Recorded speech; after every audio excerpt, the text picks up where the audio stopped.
Hey, welcome to Rocket Reflections. My name is Jeremy. Today is the 25th anniversary of the release of Adore. So today we're going to unbox my reissued Deluxe box set. Now this was reissued in 2014. This may have been a reprint after that, but I've had this for a few years, but I figure, hey, today's the 25th anniversary of its original release. What better time than now to open this guy up? All right, this is a just massive box set. It has the original, well, we'll get through it as we open it up, but let me go ahead and get the shrink wrap off it, and then I'll try to save the hype sticker on here. The really cool design. And then we have a little back sleeve here that kind of lists what, hey, is what's included. So we'll put that over there. A little hype sticker I'll set aside. Now this is their 4th studio album, and so they couldn't get any bigger, right? So they start off with Gish, like the biggest independent selling ever. Then they went to Siamese Dream, which made them one of the biggest rock bands ever. And then Melancholy, for a period there, maybe half year to a year, they were basically one of the biggest acts in the world. And so they had a lot of crossover hits, not just rock, but I believe 1979 is their biggest hit of all time. And it's kind of like an electronic beat, and I just crossed over and hit the mainstream, that Tonight, so it was massive. So there was nowhere to go with their 4th album except for Down. And when they put this out, it actually was probably considered a disappointment, right? So I think Melancholy sold like 10 million. Adore did eventually sell like 1 million albums, but I mean, a huge drop off. And part of that is because this is a completely different album, right? They're known for all their fuzz and their guitars and, you know, multi-track guitars and everything. This is a very big departure, very different album. A lot of acoustic guitar, piano. There's some kind of, you know, there's plenty of electronics mixed in, kind of like an industrial gothic folk vibe. I don't know, it's very different. And, it's a lot more mature than the other stuff. So the other stuff as a teenager, I was right there, right? And loving it. But as I got older, I'm kind of right behind, following behind Billy. I don't know how, I mean, I'm 5-10 years younger than him. So I kind of followed his progression. As he put out more mature music, I was maturing, and it worked out. So I loved it. But this is the cover. Mine actually seems to be, even though it was shrink wrapped, kind of got scuff marks on there. There's more of a matte finish than the other box sets, but we got some more photographs here. We got Billy, we got Darcy, and we got James. Now missing from this album is Jimmy Chamberlin, right? The massive drummer. So that's why a lot of this, they had studio session drummers, and they used electronic drums, right? So he was at this point out of the band during the previous tour. You know, he was into heroin.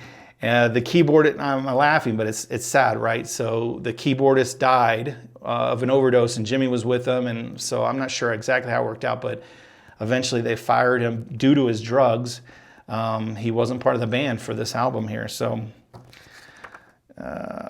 this is just like a little sales piece here that shows all the remastered versions that they put out, which I have everything except for Airplane Flies High. I just don't have it, and I'm not at this point willing to pay, I think the going rate's like $300. I'd love to get it on CD as opposed to vinyl, just because there's a lot more content with it, but I love that, and I do want to get that at some point. All right, here we go. Let's open this up and see what we got here. So it's very cool, kind of embossed, almost like a leaf pattern here. This is a very big booklet. We've got the pictures. I'm pretty sure that this was a photo that was part of the original CD. Again, it looks like David Wild is giving some perception or his thoughts on the album. Some more pictures. We've got some nudity here.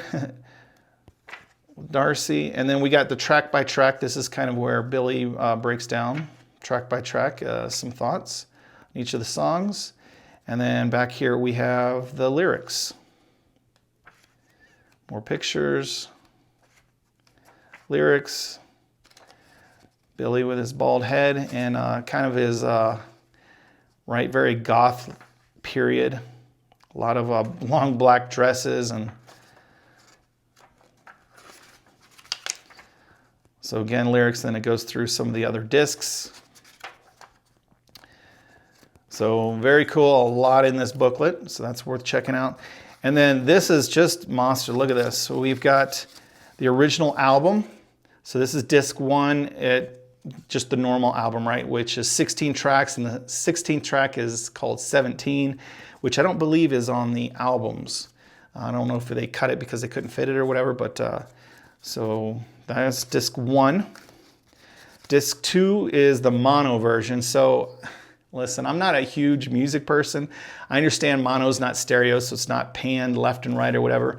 I'm not sure, you know, in the old days it was all mono before stereo was invented. So I don't know the benefit of why you would want to hear it in mono, but it's different, right? Now I've actually heard this all, again, even all these bonus tracks, there's like 60 bonus tracks. And so disc 3 is more bonus tracks. So we've got a lot of demos, instrumentals, different takes and that sort of thing. But all these additional tracks are on Spotify, so you can actually hear all this stuff, which is pretty crazy that they put all of this on there. Disc 4 is some more demos, different versions, outtakes. So just a massive amount of music. Same thing with disc 5. We got Let Me Give the World to You, which is, you know, kind of, they were thinking about making it a single for this, but he said it didn't fit. Eventually, I think they released it on Machina 2 as part of that album, but I don't know, it was originally part of this. It was very kind of like a pop song, and he was like, that will give the wrong impression, because this is more like a acoustic, techno, industrial, I don't know, it's just different, like I said earlier. Disc 6 is the DVD, so this is a live concert. No. Disc 7 is the DVD. So there's 7 in here. So disc 6 is just more tracks, but these are all live tracks. So different San Paulo, the Man Cow Show, Los Angeles, Dodger Stadium. So just different live versions of the songs. And then finally, the last disc is the DVD, which that's why I love these CD box sets, is because you get DVD, right? And this was the Fox Theater, Atlanta, Georgia, August 4th, 1998 concert. And I'll link to it. Someone does have it posted on YouTube, and it's very cool. The thing I loved about the Adore sessions is they had a drummer, obviously a fill-in. I forget his name. He wore the glasses and was bald. I think he did most of the touring with them.